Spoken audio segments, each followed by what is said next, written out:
Hi, this is Bill, and this is Propaganda. In previous episodes on this channel, I've gone into some detail on the early work of the British progressive rock band Emerson, Lake and Palmer. I began with an episode, my first ever episode on the channel, in fact, discussing the factors that resulted in the band coming into being, and followed that up with individual episodes on the making of ELP's debut album, their second studio album, Tarkus, their third album, the live Pictures in an Exhibition, and their fourth album, Trilogy. I'm going to continue the sequence in this episode with a discussion of the band's work in 1973 and 1974, which includes the making of their fourth studio album, The Great Brain Salad Surgery, as well as the ensuing world tour that was undertaken in 1974 to support that album, and the live album that was made as a result of that tour. Welcome back, my friends, to the show that never ends. Ladies and gentlemen, this is going to be an extended length episode, so fasten your seatbelts. We're going to be having a bit of a ride here. By 1973, upon completing their tour in support of their album Trilogy, Emerson, Lake and Palmer were worldwide stars. Their albums had consistently placed high on the charts in both Europe and in North America, and their concert tours were well attended and well reviewed for the most part. ELP were at the top of their game in 1973. In early 1973, there were several business issues that the band needed to attend to. In particular, the band's recording contracts were up for renewal. ELP had signed with Island Records in the UK in early 1970, and later that year with Atlantic Records in the United States. Working with two different organizations on either side of the Atlantic put the band at something of a disadvantage as far as distribution of their records was concerned, and this was something that the band wanted to change. Ultimately, with assistance and input from the band's manager, Stuart Young, ELP decided to found their own record company and seek distribution of that company on a worldwide basis. This was a step that, of course, had been taken by other large bands of the day. The Beatles, of course, had done this with the founding of their Apple organization in 1968. More recently, the Rolling Stones had taken a similar route in 1969 after separating from Decca Records. And at the time ELP was pursuing this move, Led Zeppelin, who, like ELP, were associated with Atlantic Records in the States, had begun work to establish their Swan Song label.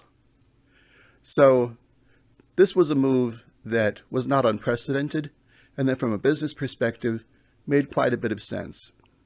ELP were interested in pursuing the record company as a business not only to support their own music, but like the Beatles had done with Apple and like Led Zeppelin would do with Swan Song, were interested in building a roster of artists for the label that were complementary to the work that ELP were doing themselves. To that end, ELP signed several different progressive rock acts from Europe to the label. In particular, ELP signed PFM and Banco, two Italian prog rock bands that until this time had not received any recognition in the United States. They also signed Greg Lake's friend from his days with King Crimson, Pete Sinfield, as a solo artist to the label. Sinfield had, about a year earlier, separated from Robert Fripp and King Crimson. Fripp was apparently wanting to change the direction of the band and did not feel that the type of lyrics that Sinfield was capable of writing, well, at least in Fripp's eyes, were going to be a match for that direction. And so Sinfield was cut loose. Sinfield wanted to prove his musical prowess and direction to the world in general and to Robert Fripp in particular. And towards that end began work on a solo album, one that was ultimately called Still. Sinfield reached out to Greg Lake looking for support in recording the album. Lake was receptive and in fact went one step further. He offered to release Sinfield's album on the Manticore label and to provide some professional assistance to it from a distribution and promotional perspective. But there would be a catch attached to that. Sinfield would need to assist Greg Lake with lyrics for Emerson, Lake and Palmer's upcoming album. Sinfield agreed to this, and a deal was struck where Sinfield would receive a third of the royalties that Greg Lake would receive as a performing artist from Emerson, Lake and Palmer. Now, that being said, Greg Lake, of course, was ELP's producer as well as a performer within the band, and he did receive a royalty for his work as producer. But nevertheless, this was a rather generous offer on Lake's part. 8 1/3% of Emerson, Lake and Palmer in 1973 equated to a fair amount of money. In addition to starting the Manticore label, Emerson, Lake and Palmer decided to purchase their own rehearsal space to allow them full freedom for developing new material. In the past, ELP's songwriting work was done in the course of recording sessions for an upcoming album. And so, as a result, their music typically didn't have the opportunity to be road tested prior to an album's coming out. Owning the theater gave them the opportunity to have a place to develop musical ideas and to generate a little bit of income from other bands who also needed a place to play. It was not uncommon in the early part of 1973 for Emerson, Lake and Palmer to be rehearsing in one part of their facility while bands like Led Zeppelin were rehearsing in a different part of the building. Early 1973 was a productive and very happy time for the band, as described by Keith Emerson in his autobiography. So much so that there was one particular instance where, after completing a jam that Emerson thought was particularly fruitful, Emerson made the comment to Lake and Palmer that someone better get him a ladder because he was so high on the performance that they had just completed that he was going to need to find a way to get down. This quip on Emerson's part ultimately resonated with Greg Lake, and Lake would forever immortalize it by including the words, "Someone get me a ladder," as part of his lyrics for a new song that he developed in this time frame, "Still You Turn Me On." ELP began work on the album that would become Brain Salad Surgery in the late spring of 1973. The band had the opportunity in some shows to road test some of the new material. "Still You Turn Me On," the first part of what would become the Carnival 9 Suite, and the first part of what would become Toccata were unveiled to the public in this time frame. Emerson, Lake and Palmer originally thought that the album would be called Get Me a Ladder, to go with how they had billed the initial touring prior to the albums being recorded. They discarded that idea, though, when the man that they had hired to run Manticore Records, Mario Badias, used an interesting expression in front of them that described the act of fellatio. "Whip some skull on you."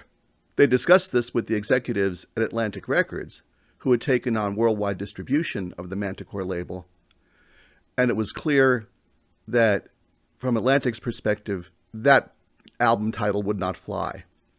A compromise was struck, actually based on a different record release that Atlantic had issued in 1973. In the spring of 1973, Atlantic released Dr. John's classic single, "Right Place, Wrong Time," which includes the lyric brain salad surgery, which itself is a euphemism describing fellatio. Since Atlantic had already endorsed that for release, it was difficult for them to backpedal and say that Emerson, Lake and Palmer could not use it. And so brain salad surgery became the name of ELP's new album. ELP would record brain salad surgery at 2 different studios. They began work on the album at Olympic in the village of Barnes in London, working with the recording engineer Chris Kimsey, a man who would come to greater prominence a few years later due to his work with the Rolling Stones. They would additionally do work at their old haunt at Vision Studios. By this point, ELP had severed ties with their previous recording engineer, Eddie Offord. Offord, at this point, was working pretty much exclusively with Yes, and as I mentioned in our last episode on ELP about the making of Trilogy, there had been something of a falling out between Offord and, in particular, with Keith Emerson as well. So the engineer that supported them at Advision was new to working with the band. His name was Jeff Young. Between the 2 sessions, the band crafted some terrific work that would result in the album that is viewed by many as being the apex of ELP's recorded output. The primary feature of the Brain Salad Surgery album, of course, is the Carnival 9 suite. That in and of itself results in Brain Salad Surgery being classified as a concept album. It's been noted, however, that the other songs on the album fit the overall concept that was covered in Carnival 9 as well. The album begins with Emerson, Lake and Palmer's take on the old Anglican hymn, Jerusalem, with the famous lyrics by William Blake, set to music by Hubert Parry. Emerson, Lake and Palmer do a masterful job of providing a rock arrangement to this old hymn, and do so with a battery of new instruments that they had taken on and mastered in their new rehearsal facility. Keith Emerson, in particular, was working with new synthesizers from Moog, some of the first polyphonic Moog synthesizers created, which at the time went under the banner of Moog Apollo. Greg Lake was, in turn, making use of custom guitars provided by the British luthier Tony Zamitis, and Carl Palmer had synthesizer triggers attached to his drums, which provided some very interesting effects on various of the songs on the album. As the first song on Brain Salad Surgery, and one that was relatively short in length at 2 minutes 44 seconds, Jerusalem was a natural selection to be the first single released from the album. And that was indeed what happened with release of this material later in 1973. Unfortunately, due to the tie of the song Jerusalem to the church, the BBC viewed a rock arrangement of the song as being blasphemous in nature, and ultimately decided to ban the song from airplay, much to Keith Emerson's chagrin in particular. The ending of Jerusalem is followed with ominous sounds from the Moog synthesizer that herald the start of the album's next piece, which ELP referred to as Toccata. Toccata is, of course, Keith Emerson and Carl Palmer's arrangement of Alberto Ginastera's first piano concerto, fourth movement. Emerson had long been a fan of Ginastera's music. He was interested in Ginastera's music going back to the waning days of the Nice, and when ELP was founded in 1970, resolved that at one point or another, when the time was right, that they would pursue a composition of Ginastera's in their style. And Toccata became the opportunity to do that.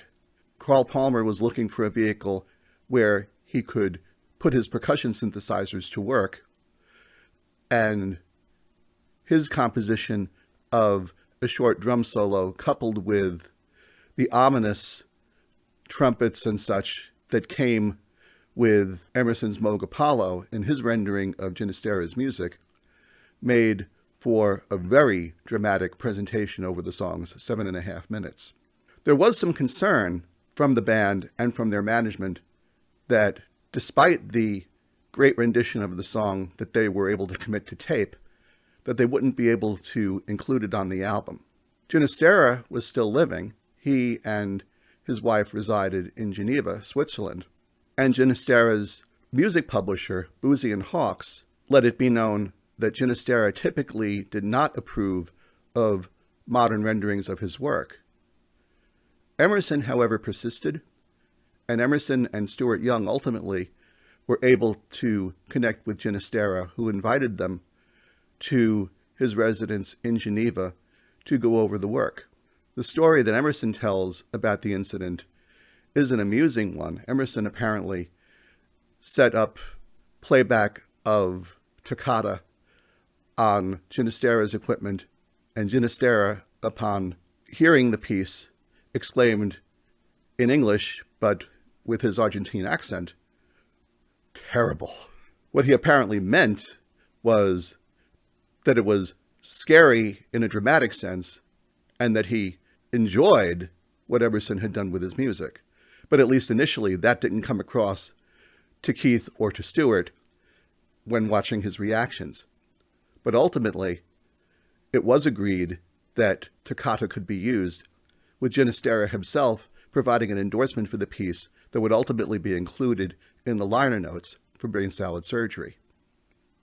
Greg Lake's Still You Turn Me On is next.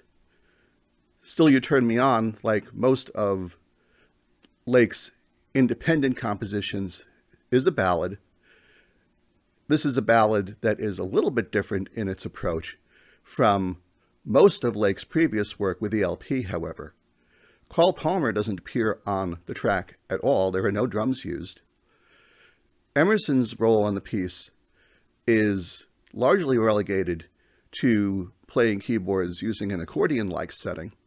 In turn, Lake is providing the lion's share of the instrumentation for the piece, including acoustic guitar and an electric guitar heavily treated with the wah-wah effect. Lake's vocals on the piece are brilliant as usual. The fourth song on the album, Benny the Bouncer, is in some regards a bit of a throwaway. It is like various other songs that Emerson had recorded in a more light vein on previous albums, songs like, for example, Jeremy Bender, Are You Ready, Eddie, and The Sheriff. It's very much in the music hall vein, with a cute story with lyrics apparently written by Pete Sinfield about Benny the Bouncer, the teddy boy who was ultimately challenged to a fight by the greaser Savage Sid, where Benny ultimately meets his fate. At least in my opinion, I've always felt that the song was included on the album to provide a brief respite before the start of the Carnival 9 suite, as well as to give Pete Sinfield an additional songwriter's credit on the album. The concept of Carnival 9 ultimately came from two sources. Keith Emerson had originally conceived of a piece which he titled Ganton 9. Emerson's original thought was that Ganton 9 would focus on the happenings at a planet that was designated by the rest of the universe as being the place where all evil and debauchery would ultimately be banished. When Pete Sinfield joined ELP as a songwriter, he brought in a different concept, one where ultimately man would need to take up arms to fight off the growing menace of technology, which had gone somewhat out of control. Sinfield perhaps taking something of a cue from Arthur C. Clarke and 2001: A Space Odyssey. The two concepts were merged, and became Carnival 9. Carnival 9 being chosen as the name partially because of the lineage to Ganton 9, and partially because the second half of the first impression of the suite to Pete Sinfield's ears sounded carnivalesque, complete with a carnival barker, telling people about the different sights that they would see as they walked through the various exhibits on scene. The Carnival 9 suite is the centerpiece of brain salad surgery. It's a suite in 3 movements, impressions as they're called, totaling 29.5 minutes in length. The first impression is 13.5 minutes, the second is a shade over 7 minutes, and the third impression 9 minutes total. It was recognized fairly early on that having a piece of music this length was a challenge because it would not fit all on a single side of vinyl. Keith Emerson, however, wanted to keep the composition as it was without editing, and wanted the end of the Carnival 9 suite to end the Brain Salad Surgery album. In order to deal with this, Emerson arranged the song such that the first movement, the first impression of Carnival 9, could be split in 2 parts, with a fade out during a Moog effect that would be placed at the end of side 1, and then a fade in coming back on that same effect to start side 2. It's not certain whether or not it was an accident, but fortuitously, the lyrics at the beginning of side 2 are, of course, the famous "Welcome back, my friends, to the show that never ends." This made the piece instantly memorable, and with the second half of the first impression being about 4 minutes and 44 seconds in length, it made it a good length to release on a single, which ultimately was done. And Emerson ultimately would be pleased in that the second half of KE9 First Impression would become one of ELP's enduring songs on radio, particularly in North America. Probably only Lucky Man would receive more airplay over the years of ELP's repertoire than Carnival 9 did. The second impression of Carnival 9 is a Keith Emerson composition that is a very interesting one in that it marries sounds from multiple sources.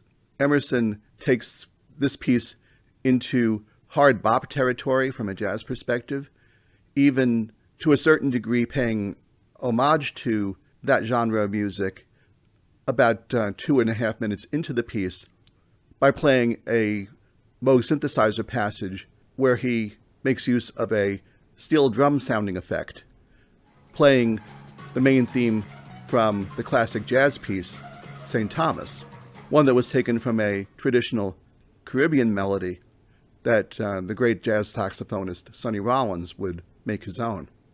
The tone of the piece, however, changes midstream to an ominous one that is dominated by eerie string-like sounds from Emerson's synthesizer and a very hard and loud bass from Greg Lake intervening.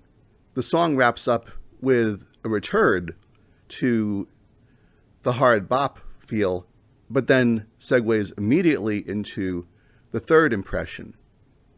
In the third impression, we see the battle emerge between man and computer for dominance over his world. Lake's vocal on the third impression is an impassioned one. It's perhaps one of the best vocals he ever performed with the band, at least in my opinion. And Keith Emerson is able to take a vocal too, although it's one that's heavily synthesized. Emerson on the third impression sings with his microphone connected to the ring modulator of his Moog synthesizer. The ring modulator effect is one that goes back to the early 60s. The BBC Radiophonic Workshop made use of it very early on in their development of music and special effects for the TV series Doctor Who. The ring modulator in particular was used to produce the voices of Doctor Who's nemesis, the Daleks. Experiment. The third impression is itself constructed in 3 parts. The main vocal with Lake stating that the battle is going to commence, a long instrumental piece from Emerson that illustrates the feel of the battle that would take place, with different effects representing the humans on one side and the computer on the other, going back and forth over the course of about 4 minutes. And it is a wonderful piece of music that ultimately culminates in a recapitulation of Lake's vocal to end the song, except that where Lake is singing that victory is ours, it's obviously not so sure, where the computer, the voice of Emerson with the ring modulator, comes back and says, I let you live. and mocks the human hero with the words, I'm perfect. Are you? The piece ends with a very ominous sounding chord invoking a tritone. This is not unlike the Enigma chord that Keith Emerson made use of to great effect in his piece, The Endless Enigma, on the Trilogy album. We've discussed the construction of that chord at some length in our previous episode on Trilogy, so I won't repeat that here. But from a musical perspective, feel free to go back and check that episode for some of what Emerson did in order to achieve the effects in both The Endless Enigma and here at the end of Carnival 9, Third Impression. The very end of the third impression is Emerson engaging the sequencer on his synthesizer, but having an increase in speed until it abruptly stops. And with that, the album was over. In addition to containing very striking music, Brain Salad Surgery would also have a very memorable cover. Keith Emerson was, in 1973, made aware of the work of the Swiss artist H.R. Giger, and enlisted Giger, after meeting him, to produce the covers for Brain Salad Surgery. Giger, who would become very well known later in the 1970s, ultimately receiving an Oscar for his work on special effects for Ridley Scott's movie Alien, came up with imagery for the album cover that matched the music very well. It was very disquieting and invoked, among other things, pain, sex, and lobotomy all at once. The sex part of what it invoked was disturbing, again, to the executives at Atlantic Records, where one of the images included on the album cover was very clearly in the shape of a penis. That would not fly with Atlantic. Initially, Giger was asked if he could do something to change the image, perhaps to airbrush it, and he refused. Emerson, Lake, and Palmer began looking at possibilities to alter the image without Giger's endorsement, but ultimately, at least according to Emerson's autobiography, Giger would change his mind and make the necessary alterations to his image to where it could be used on the album cover. The album cover was interesting from several other points of view, where most album covers would open from the edge to allow access to the record. The cover of Brain Salad Surgery opened as if it were a book. So you had to open the front of the album cover in order to ultimately get to the record within. Once you did, in addition to the record, was a very large poster containing portraits of Keith Emerson, Greg Lake, and Carl Palmer, along with the lyrics of the album. The inclusion of the lyrics was a first for ELP. This perhaps was due to the greater confidence in the lyrics, what with Peter Sinfield's involvement.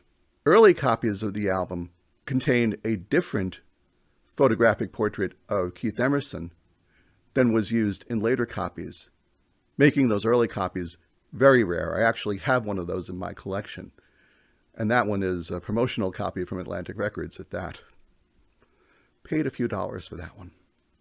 Brain Salad Surgery would be a very successful album for Emerson, Lake and Palmer, and one that was a great starting point for their new Manticore label. The album would ultimately reach number 11 on the US Billboard charts, but more tellingly, it would stay on the Billboard charts for nearly a full year. So it definitely caught the public's attention and generated significant sales for a prolonged period of time. In order to support the album, Emerson, Lake and Palmer embarked on a worldwide tour. The tour was very successful from beginning to end, but two dates that they performed on the tour were particularly notable. The first of these was a show that they performed at the Anaheim Convention Center in Anaheim, California, on February 10th, 1974. This show was notable because it was recorded by the Wally Heider mobile truck, initially with the thought of using it for an episode of the King Biscuit Flower Hour in North America.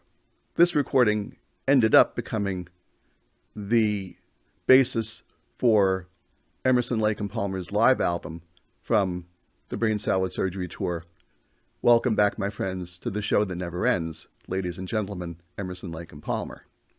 Welcome Back is a triple live album that contains the entire show in sequence. The only part of the show that is not included in the album is ELP's Encore, which is taken from pictures at an exhibition, specifically the Hut of Baba Yaga and Great Gates of Kiev pieces of that suite. But otherwise, this is all a continuous and single performance. This was perhaps something of a shot across the bow to ELP's label mates, Yes, who in 1973 had released their own triple album, Yes Songs. But Yes Songs was one that was recorded across multiple venues. This was all from a single performance, as I said. Welcome Back is an excellent statement encapsulating what ELP was doing at the time on stage. It showed the breadth of their musical capabilities. It showed how virtuosic they were at their instruments. Some of the songs on the album are played at considerably faster tempos than their counterparts on studio recordings. The first song on the album in particular, Hoedown, is played a good 20% faster than the version that appeared on Trilogy. If there is a flaw in Welcome Back, it has to do perhaps not with the performance on Welcome Back itself, but with the decision that was made in recording Brain Salad Surgery. On Brain Salad Surgery, the Carnival 9 suite is played at a key that oftentimes requires Greg Lake to be singing at the very top of his vocal range, something that he found was unsustainable when taking the piece out on the road to perform. The compromise that was ultimately struck, and which is recorded on the Welcome Back album, is that the Carnival 9 vocal tracks, the first and third impressions, are played 3 semitones lower by the band than they are on Brain Salad Surgery. Keith Emerson in particular was not happy apparently about having to do this, but did recognize, as did the band's management, that the only way that this was going to be sustainable on the road was to make the necessary adjustments to accommodate Greg's voice. The other significant performance by ELP during their American leg of the Brain Salad Surgery tour was about 2 months later, on April the 6th of 1974. That performance was at the California Jam in Ontario, California, at the Ontario Motor Speedway. California Jam was a concert that was unique for its time in that it was sponsored by a corporate entity. It was sponsored by ABC Television in the United States and was staged as a source of concert footage that ABC intended to use on a late-night television program in concert that they were broadcasting at the time on Friday nights. In order to stage the show, ABC made considerable use of music acts that were then signed to the Warner Music Group. Emerson, Lake and Palmer closed the show and were effectively the show's headliners, although there is a bit of controversy surrounding that. We'll discuss that in a moment. But in addition to ELP, the other leading acts that were presented at the show, including Deep Purple, Black Sabbath, the Eagles, and Black Hawk, Arkansas, were all Warner artists. There were two artists that played at California Jam who were not Warner artists: Rare Earth, who recorded for Motown, and Earth, Wind and Fire, who recorded for CBS Columbia. But those two acts were at the bottom of the bill. Emerson, Lake and Palmer were a late addition to the program at California Jam. They were not added to the program until late February. At the time, Deep Purple were nominally in place as the show's headliner, and this was a show that was important for Deep Purple. They had just recently revamped their lineup to become what has since been called Deep Purple Mark III, with their new lead singer, David Coverdale, and their new bassist, who also would sing lead on some songs, Glenn Hughes. The fact that Emerson, Lake and Palmer were included on the docket at such a late date was not something that sat well with Deep Purple's management, and especially not with their lead guitar player, Ritchie Blackmore. Blackmore insisted, in fact claimed he had a contractual clause with ABC, where it stated that Deep Purple would go on stage such that they could begin their show at sundown. In order to make this happen, Deep Purple ended up delaying the proceedings at California Jam rather considerably. Where generally at a rock festival things would run behind schedule, California Jam actually was running ahead of schedule for much of the day, to where Deep Purple were asked to go on stage initially by the promoters while the sun was still bright and shining. Blackmore refused, and Deep Purple waited over an hour before they finally took the stage. Upon taking the stage, Blackmore became enraged with one of the ABC cameramen getting in his face a little bit too often. And between that frustration and frustration with some of his pyrotechnic equipment, all hell broke loose at the end of Deep Purple's show.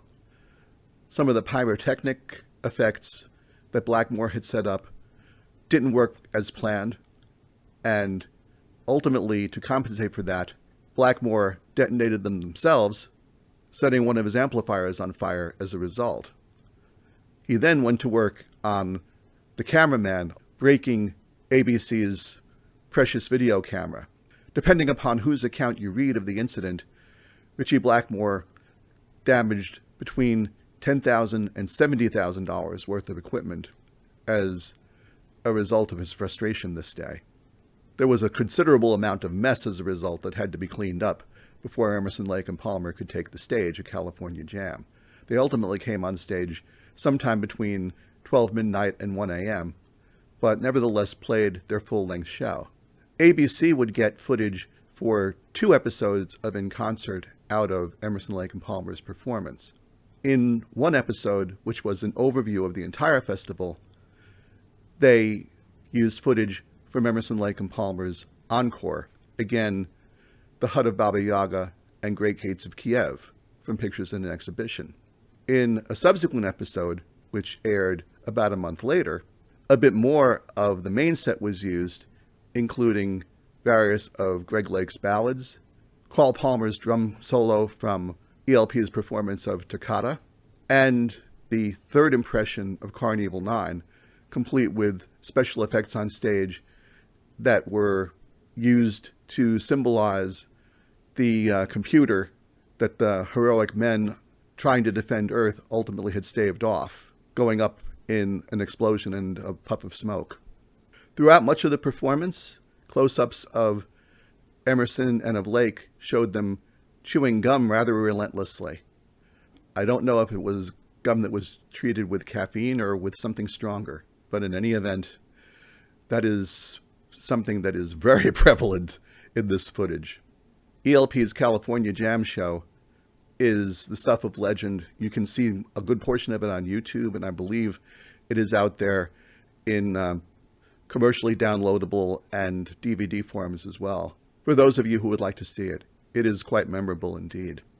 ELP's 1974 tour concluded in August with the Welcome Back My Friends live triple album being released at approximately the same time. The Welcome Back album was, in the United States, ELP's most successful. It reached number 4 on the US Billboard charts, and again was on the charts for a very long time. ELP, by late 1974, with the completion of this album, had been working pretty much nonstop for over 4 years, completing 4 studio albums and 2 live albums, one of them a triple, in the process. And they agreed that they would go on hiatus for a time to determine what their next moves would be. As it turned out, their next moves as a band would not be for about another 2 years, which in the middle 70s was a small eternity of time. We will go back and pick up the story at that point in a later episode. Thank you for joining us, as always. We hope you enjoyed the episode. If you did, please hit like before you leave. If you're not a subscriber to Propaganda yet, of course, please do that as well. We have a bunch of material here that I think you'll like, including, as I mentioned, a significant amount of work covering the history of Emerson, Lake and Palmer's early years, and of course material about many other prog bands as well. Anyways, you have a good one, and we will be back soon. Take care. Bye-bye.